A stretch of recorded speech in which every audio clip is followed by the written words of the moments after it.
Hello and welcome to Pro-Life Primetime News. Today is Friday, April 26th. I'm Leslie Palma. Abortion was back in front of the U.S. Supreme Court this week, with the justices hearing arguments on whether a pro-abortion federal law should supersede a state-level pro-life law. We'll be joined by John Bursch from Alliance Defending Freedom to talk about how things went in the high court. The third time was the charm for Arizona House Democrats, hoping to repeal a law from 1864 that protects most babies from abortion. I'll have this story and more in Abortion in the News. Joe Biden, America's abortion extremist-in-chief, was in Florida Tuesday to decry the, quote, unbearable pain and cruelty of a heartbeat bill set to be enacted in the Sunshine State next week. Priests for Life National Director Frank Pavone was in Salt Lake City this week to attend Heartbeat International's annual conference. He'll tell viewers all about the conference in a video from the scene. The U.S. Supreme Court on Wednesday heard arguments in the second abortion-related case to be taken up this term. The consolidated cases, Moyle versus United States and Idaho versus United States, ask whether federal law can compel emergency room doctors in Idaho to provide abortions to pregnant women in an emergency. Idaho law only allows abortion if a woman's life is at risk. The pro-life legal powerhouse, Alliance Defending Freedom, assisted the Office of the Idaho Attorney General in asking the Supreme Court to prevent the Biden administration from hijacking the Emergency Medical Treatment and Labor Act to force Idaho doctors to perform abortion. I'm very honored to welcome to the show John Bursch, Alliance Defending Freedom Senior Counsel and Vice President of Appellate Advocacy, to give us a glimpse of what happened in court and what might happen next. Welcome to the show, John. Thank you, Leslie. I'm delighted to be here. So if you could just tell viewers briefly what the case is about and then give us your impression of how things went in court. The case is about the Biden administration's manipulation of a federal law to try to override Idahoans' choice to protect life beginning at conception. The federal law, EMTALA, is the Emergency Medical Treatment and Active Labor Act, and it was signed into law by President Reagan in the 1980s to ensure that patients who showed up at a hospital emergency room who couldn't pay would still be receiving treatment if they had critical need of medical care. But it did not specify any particular medical treatments. It left that to the states. That's pretty much how the statute functioned for 38 years, that hospitals understood they couldn't ignore indigent patients who came to the emergency room, but no one ever thought that the federal government was telling hospitals or doctors what treatments they had to pursue until the Dobbs decision 2 years ago by the U.S. Supreme Court. Then the Biden administration reinterpreted EMTALA as a federal abortion mandate that requires abortion in emergency rooms around the country. And it actually sued Idaho as a test case because Idaho has one of the most life protective laws in the country. It begins at conception and includes exceptions only for the life of the mother, as you mentioned, as well as rape and incest. And so that was the case that came to the Supreme Court on Wednesday. So any surprises in the court that day? Did judges ask anything you weren't expecting? The justices ask anything you weren't expecting? No, we work and train so hard for these cases. There were no unexpected questions. It was a little surprising to me that the attorney who represented the United States, the Solicitor General, made some key concessions that we thought were really important. She said that hospitals and doctors who have pro-life convictions could not be forced by this law to provide abortions in hospital emergency rooms. And that's the exact opposite position that the administration has been taking for the last 2 years. In fact, we have a separate lawsuit that came out of the federal courts in Texas to sue the Biden administration for forcing pro-life doctors to perform abortions in the emergency room. So that concession was really key. In addition, the Solicitor General agreed that the court needed to look outside EMTALA to determine what its content was. And we think that's significant because EMTALA is part of the Medicare Act, and the Medicare Act is built on a foundation of state law. So state law rules regarding what drugs you can prescribe and how informed consent would work, all those types of things are the types of things that the federal government always looks to in the emergency room. And if that's true here, then Idaho's pro-life law should apply. So a lot of the news stories said that the female justices were really grilling the Idaho attorney. Justice Amy Coney Barrett, did she ask anything that concerns you? No, she asked a couple of questions, but nothing that really concerned us. She's actually the one who raised the religious liberty question and forced the United States attorney to admit that there was religious liberty. What was unfortunate about the other justices, who are all on the so-called left of the court because they were appointed by Democrat presidents, is that they asked question after question, and they didn't allow the advocate on our side very much time to answer those questions. And so it seemed more like a lecture than an actual colloquy where people were interested in what he had to say. But I think for the most part, he was able to answer all of their questions. The most severe hypotheticals that the other side tends to ask are all covered. A woman comes to the hospital and she has intense bleeding, or there's a risk of a stroke, or something else that's going to put her life at risk. Idaho law is very clear that the Idaho doctors can do whatever it takes to save her life. But it's in those situations where the medical condition is less serious that Idaho wants the doctors to preserve life. And what's ironic is that EMTALA, the federal statute, wants to protect life too. Congress amended the statute in the 1980s to include the unborn child as a second patient. And so when you go to a hospital and you're unable to pay and the hospital is treating you pursuant to EMTALA, there's actually two patients if you're pregnant. And in that way, the federal law and the state law, the Idaho Defense of Life Act, are really in alignment. They share the same goal to protect unborn life whenever it's possible. In fact, the term unborn child, I think Justice Alito mentioned that's in the law itself. Yes, and the government's lawyer pretty much just encouraged him to ignore that, encouraged all the justices to ignore that. The point that Justice Alito made is that it's pretty absurd that a law that Congress would pass would protect unborn life and then be interpreted to mean that it requires abortion. I don't think there's anybody who thinks that's reasonable. Right. So is this one of the cases that we're going to have to wait till late June to have an opinion? Almost certainly. It's almost always the case that the controversial cases at the court, and that certainly includes pro-life cases, are decided at the very end of June. And that's particularly true when they're heard late in the oral argument year. The April arguments that just concluded today are the very last oral arguments of the term. And at ADF, we were really proud and honored to be able to have the first two pro-life cases at the U.S. Supreme Court after Dobbs, which we were also intimately involved in. As you may have spoken about on your show previously, we had the FDA abortion pill safety measures last month in March, and now we have this one in the emergency rooms. And it's just a privilege for us to stand on the side of life and on behalf of pro-life doctors who do not want to participate in abortions against their deeply held religious beliefs. All right, well, we're praying for a good outcome, but what's your best guess? My best guess, it's always dangerous to try to look into the crystal ball. I think that a majority of the justices will find a way to rule in favor of Idaho. The government really didn't seem to be making much traction with its arguments that it could dictate how doctors should behave in the emergency room, even if it violates state law. There was one simple example that kind of demonstrated that. We pointed out that in New Jersey, as in many other states, they have limitations on when you can prescribe opioids. So if you went to the emergency room and you had severe chronic pain, in New Jersey, you couldn't get opioids for more than a 5-day prescription because of concerns about the addictive nature of opioids. But under the federal government's view, if the doctor determined that this person needed 10 days of opioids or 30 days or 100 days, then the doctor's personal judgment would supersede state law and he could do something that was illegal. Well, again, for 38 years, no one ever thought that's what this statute accomplished. And so that made it pretty obvious that whether you're talking about opioids or medical marijuana or informed consent, or in this case, abortion, that's not necessary to save the mother's life. In all those cases, we leave it to the states in their best judgment to regulate the emergency room. All right. Fascinating. Well, I really thank you for making the time to come on today. And like I said, we're praying for the right result. Thank you so much, Leslie. Thanks. Good night. God bless. Bye-bye. 3 Republicans in the Arizona House broke ranks on Wednesday and voted with Democrats to repeal a law that protects most babies from abortion. The law was originally passed in 1864 and enforced until the Roe v. Wade decision in 1973. It was enacted again after Roe was overturned in 2022, but then placed on hold by a legal challenge.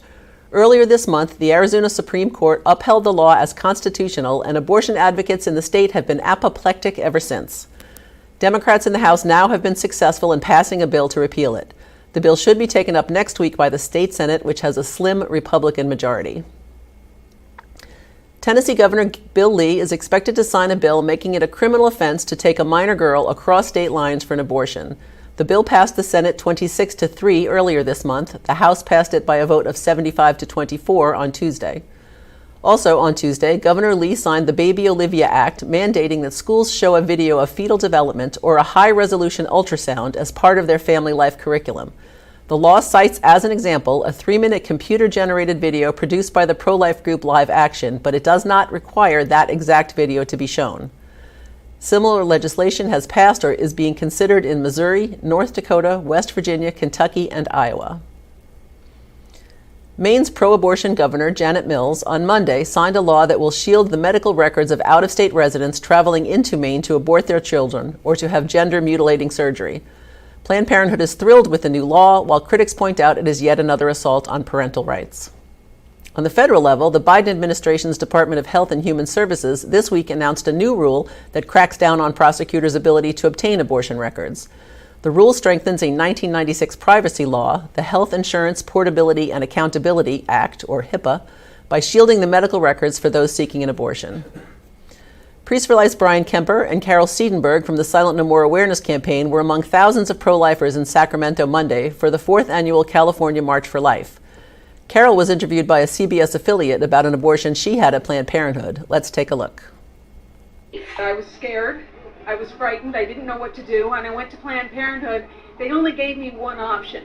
They confirmed me in my fear rather than rebuilding me up in my identity as a strong young woman. Carol Seidenberg has had 2 abortions since she was 17. And I've come to deeply, deeply regret the fact that I had an abortion. And I can't do anything about it to change it now. Now, she and others are fighting for change in California, her home state that passed dozens of laws over the past 2 years expanding access to abortion.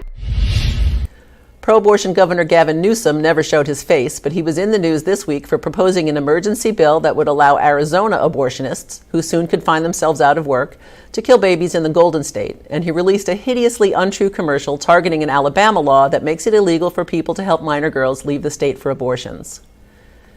And finally, the fertility rate in the U.S. has fallen to a record low, dropping to 1.62 births per woman in 2023, a 2% decline from a year earlier, and the lowest rate since the government began tracking fertility in the 1930s. Just 3.59 million babies were born in the U.S. in 2023. And that's Abortion in the News.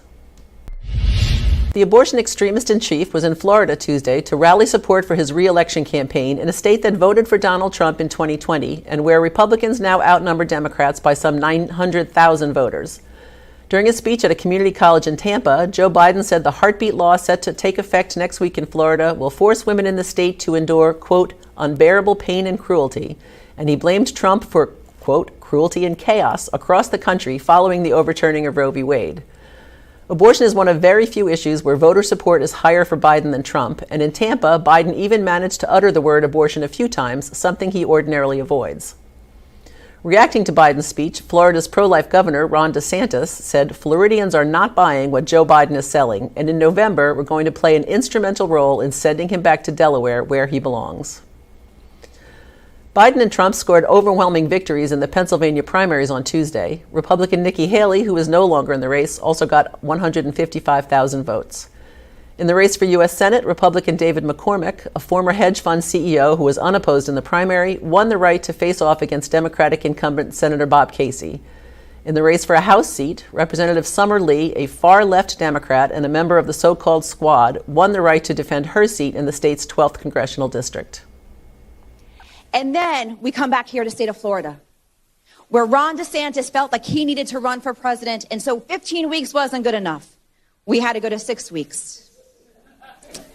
The Pew Research Center this week released data showing that Biden is in trouble among his fellow Catholics. A survey of 12,000 adults that Pew conducted in late February found that only 35% of Catholics hold a favorable view of Biden, while 64% have an unfavorable view. His standing among Catholics is likely to take a deeper dive after he made the sign of the cross Tuesday in Tampa, while the pro-abortion chairwoman of the Florida Democratic Party criticized the state's pro-life laws. Trump, who is not Catholic, is viewed favorably by 42% of Catholics. According to the survey, 52% of American Catholics identify as Republican or lean Republican. The number climbs to 61% among white Catholics. 35% of Hispanic Catholics lean Republican, with that number showing uninterrupted growth since 2020. The U.S. is home to 52 million Catholics. Planned Parenthood's political arm has arrived in North Carolina with plans to spend $10 million on advertising, field offices, and an effort to knock on more than 1 million doors in the crucial battleground state where Trump beat Biden in 2020 by a narrow margin. North Carolina Governor Roy Cooper, a pro-abortion Democrat, is term limited, and the race to replace him is very competitive, pitting pro-abortion Attorney General Josh Stein, a Democrat, against pro-life Republican Mark Robinson, who is currently the lieutenant governor. That's political news in a nutshell. Heartbeat International is an acknowledged leader in the pregnancy help movement. Begun in 1971 as Alternatives to Abortion, its mission was to serve as a clearinghouse for hotlines and pregnancy services, opening in response to the loosening of abortion laws prior to Roe v. Wade. Heartbeat International currently serves more than 3,000 affiliated pregnancy help locations, maternity homes, and nonprofit adoption agencies on 6 continents. It's also home to the Abortion Pill Reversal Network that has so far saved 5,000 lives. Priests for Life National Director Frank Pavone this week is at Heartbeat's annual conference, and he sent this video from conference headquarters in Salt Lake City, Utah.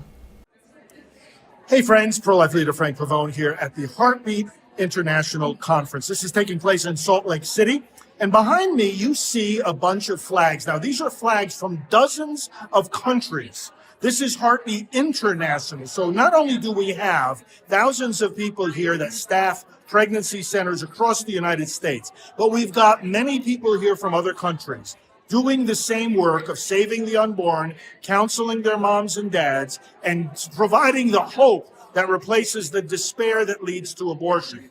What's happening during these days? A multitude of workshops focusing on practical aspects of running a center, focusing on medical aspects of pregnancy and helping people through a pregnancy, including complicated pregnancies, information about the abortion pill reversal technique, information about latest legislative initiatives, messaging, how to make the pro-life argument, media tools for social media. In other words, everything necessary to equip a person and a center to deal with the issue of abortion and to save babies by helping their moms and dads get through the fears that often lead to abortion. This is a fantastic conference. There are many different exhibit booths, dozens and dozens of different groups and ministries like ours who are exhibiting in the other room and providing for all these people who run these pregnancy centers and maternity homes information in the form of books, videos, brochures, and actually trainings too. A lot of these groups do trainings that people who are serving these centers can take advantage of all through the year. So that's a little bit of what's going on here. Thank you for your support of the pregnancy centers.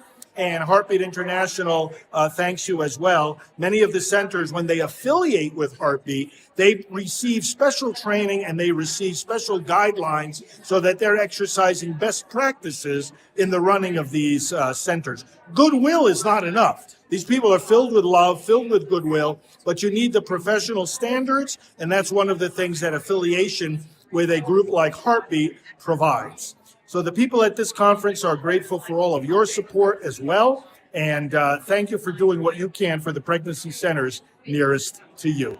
God bless. Thank you so much for joining me on Pro-Life Primetime News, produced at Priests for Life headquarters in Titusville, Florida. If you like this show, please consider making a donation to prolifegift.org.